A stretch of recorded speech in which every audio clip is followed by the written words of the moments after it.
नमस्कार दोस्तों, आप सभी का स्वागत है अपने YouTube channel English by Govind Pandit पे। मैं गोविंद पंडित एक बार फिर से आपका स्वागत करता हूं। आज की सेशन में हम लोग बात करने जा रहे हैं 12th का 10वां चैप्टर यानी प्रोज का 10वां chapter India through a traveller's eyes. India through a traveller's eyes, यात्रियों की नजर से भारत। यात्रियों की नजर से भारत। इस चैप्टर के जो राइटर हैं पर्ल एस बक हैं। इस चैप्टर के राइटर पर्ल एस बक हैं। कहा जाता है जब पर्ल एस बक भारत आए थे तो वहां उसने भारत की स्थिति के बारे में जाना पहचाना और उसी के बारे में जो लिखा गया है तो इस चैप्टर में उसी चीज मतलब वही सारी बातों का जिक्र किया हुआ है। India through a traveller's eyes यानी भारत की नजर से, यात्रियों की नजर से Bharat, written by Pearl S Buck. आज की इस चैप्टर से जितने भी इंपॉर्टेंट क्वेश्चन बनेंगे वो सारा क्वेश्चन हम लोग देखेंगे। जो 12th बिहार बोर्ड जो एग्जाम कंडक्ट करवाने जा रही है 2025 में, उसमें जितने भी इंपॉर्टेंट क्वेश्चन हैं और जितने भी इस चैप्टर से इंपॉर्टेंट क्वेश्चन पूछने योग्य है वो सारा क्वेश्चन को हम लोगों ने डिस्कस किया है। बस आप लोगों से एक ही रिक्वेस्ट है कि आप लोग थोड़ा सा 10 मिनट और 15 मिनट का वीडियो है, 10-15 मिनट का एक चैप्टर में हम लोग सारे इंपॉर्टेंट क्वेश्चन को कवर किए हैं। आप लोग प्लेलिस्ट में जाके उस सारा क्वेश्चन को अगर एक बार देख लेते हैं तो वादा है इससे एक भी क्वेश्चन बाहर नहीं जाएगा।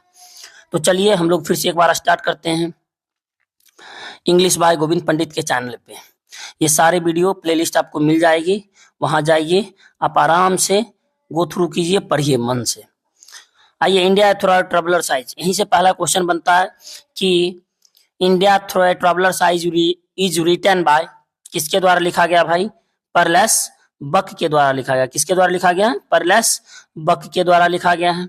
अगला ये सबसे पहला क्वेश्चन कहता है, सबसे पहला क्वेश्चन है आपका, India was a part of the background of dash, Bharat किसकी पृष्ठभूमि का हिस्सा रही है?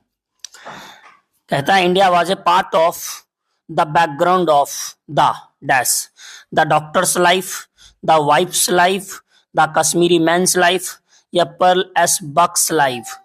तो भाई India was a part of the background of Pearl S Buck's life, यानी आपका हो जाएगा डी नंबर ऑप्शन। क्योंकि पर्ल एस बक जो राइटर थी India through a traveller's eyes की, इन्हें भारत से बहुत ज्यादा लगाव था। भारत की हर एक स्थिति के बारे में इन्होंने अच्छे से जाना है, पहचाना है, और जहां भी रहती थी वो भारत को अपनी नजरों से देखती थी, भारत के बारे में पूरा ध्यान रखती थी, भारत के बारे में पूरा अध्ययन करती थी। इस वजह से पर्ल एस बक के जीवन का बैकग्राउंड हिस्सा रहा है इंडिया। चलिए दूसरा नंबर क्वेश्चन है, Pearl S Buck is an dash writer, American writer, Indian writer, Iranian writer और अफ्रीकन। तो पर्ल एस बक कहाँ की राइटर थी? भाई आप लोग को बस यही कहना चाहते हैं कि पर्ल एस बक जो थी वो अमेरिकन राइटर थी। अमेरिकन राइटर होने के बावजूद भी वो उसने भारत पे पैनी निगाह डाली हुई थी, भारत के हर एक स्थिति के बारे में वो जानने के लिए उत्सुक रहती थी, जिज्ञासु रहती थी। अगला ये तीसरा number question, the book come my beloved has dash background. कहता द बुक, जो बुक था कम माई बिलव्ड, वो जो बुक था कम माई बिलव्ड यानी पुस्तक आओ मेरे प्रिय की पृष्ठभूमि रही है इंडियन, अफ्रीकन, अमेरिकन या फिर कौन सी रही है?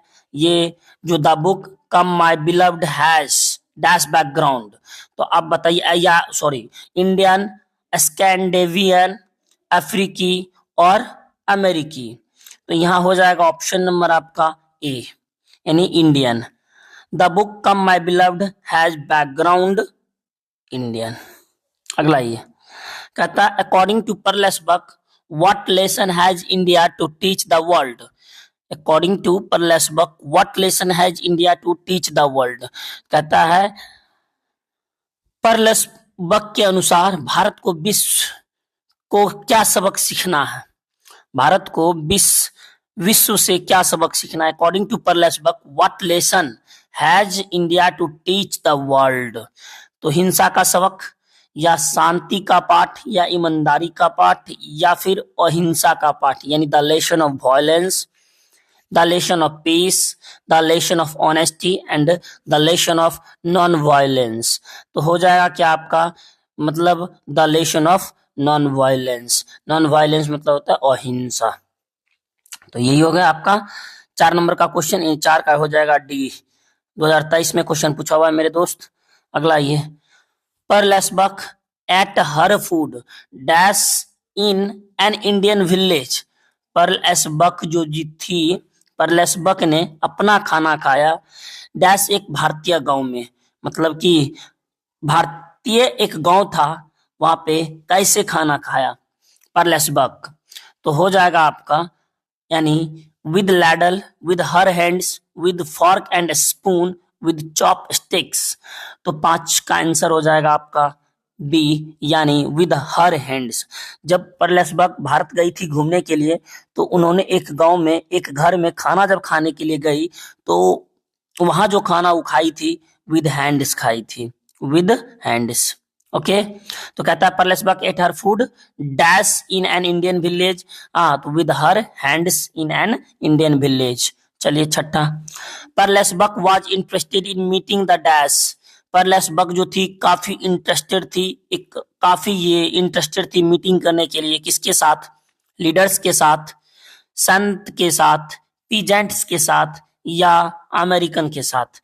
तो पीजेंट्स का मतलब होता है भाई यहाँ पे किसान। तो नेता के साथ वो मीटिंग करना चाहती थी, या फिर संत के साथ, या पीजेंट्स के साथ, या फिर अमेरिकन के साथ। तो आपका हो जाएगा यहाँ पे 6 का आंसर नंबर बी हो, यानी सॉरी आंसर नंबर सी, यानी पीजेंट्स, किसानों के साथ वो जो है मीटिंग करना चाहती थी। ओके, 7वां, परलेसबर्ग हैड ए या एन। परलेसबर्ग हैड ए या an dash family doctor, Chinese family doctor, Indian family doctor, African family doctor, या फिर अमेरिकन फैमिली डॉक्टर। तो आपका हो जाएगा बी आंसर नंबर, यानी इंडियन फैमिली डॉक्टर। परलेसबर्ग जो थी had a Indian family doctor, मतलब एन इंडियन फैमिली डॉक्टर। तो कहता है कि परलेसबर्ग का जो डॉक्टर था एक ऐसा फैमिली था जो कि वो इंडियन था। ओके, अगला ये, the food in Indian village was served on dash leaves. कहता है भारत में जो खाना को परोसा जाता है किस पत्ते पे परोसा जाता है, बनाना, पीपल, मैंगो, या पपाया। तो क्या हो जाएगा आपका आंसर नंबर, यानी ए, बनाना। बनाना के पत्तों पे, यानी केला के पत्तों पे खाना को परोसा जाता है इंडियन विलेज में। अगला ये, come my beloved is written by. Come my beloved is written by, यानी कम माय बिलव्ड जो है किसके द्वारा लिखा गया है, परलेसबर्ग के द्वारा, महात्मा गांधी के द्वारा, डॉक्टर जाकिर हुसैन के द्वारा, या फिर जर्मन ग्रीर के द्वारा। तो भाई हो जाएगा आपका परलेसबर्ग के द्वारा लिखा गया है, परलेसबर्ग के द्वारा लिखा गया है कम माय बिलव्ड। अगला ये, Perlesberg is the writer of books like dash, the Wasteland, या कम माय बिलव्ड, या मैकबेथ, या बॉम्बे बीवेयर। तो हो जाएगा क्या आपका, यानी come my beloved, B number option, क्योंकि यही लिखे हैं। अगला, Buck had visited India dash to see the Taj Mahal, to see the Jama Masjid, to meet Gandhi ji, या to see and listen to groups of Indian people.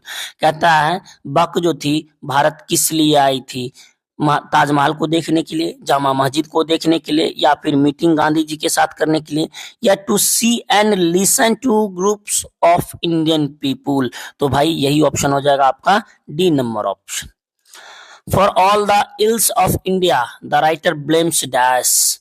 For all the ills of India the writer blames, Bharat की सभी बुराइयों के लिए लेखक दोषी ठहराता है किसको, इंडियंस को, द इंग्लिश रूल को, बोथ को, या नन ऑफ दिस।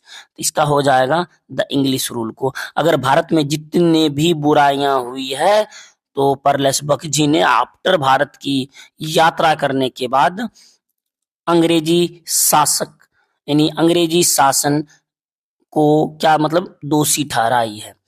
तो चलिए आज की क्वेश्चन यहीं तक है, इसका सारा आंसर इसमें दिया हुआ है, आप यहां से जाइए आराम से देख लीजिए। ठीक, इस पीपीटी को और डाउनलोड करना चाहते हैं या इस पीडीएफ को डाउनलोड करना चाहते हैं तो मेरे Telegram channel English by Govind Pandit पे जाइए और वहां पे सारा पीपीटी और सारा पीडीएफ मिल जाएगा। वहां से डाउनलोड करके अच्छे से पढ़िए, मन लगा के पढ़िए और वादा है एक भी क्वेश्चन नहीं छूटेगा। ऑब्जेक्टिव जितने भी क्वेश्चन करवाई जा रही है, प्लीज हम्बल रिक्वेस्ट है आप लोगों से कि आप लोग 10 मिनट का है, 10 मिनट आप ऐसे भी सुन सकते हैं, 2x पे 1x पे सुन के आराम से एक अच्छा मार्क्स गेन कीजिए। 12th का जो एग्जाम 2025 में होने वाला, डेट भी गोइंग ऑन है, 1 फरवरी से स्टार्ट है आप लोग का exam. So be alert and be stay and be happy और मन लगा के पढ़ते रहिए। Stay focused, headway institute. मन लगा के पढ़िए और फोकस पे कायम रहिए। थैंक यू मेरे भाई, आप सभी को बहुत बहुत धन्यवाद।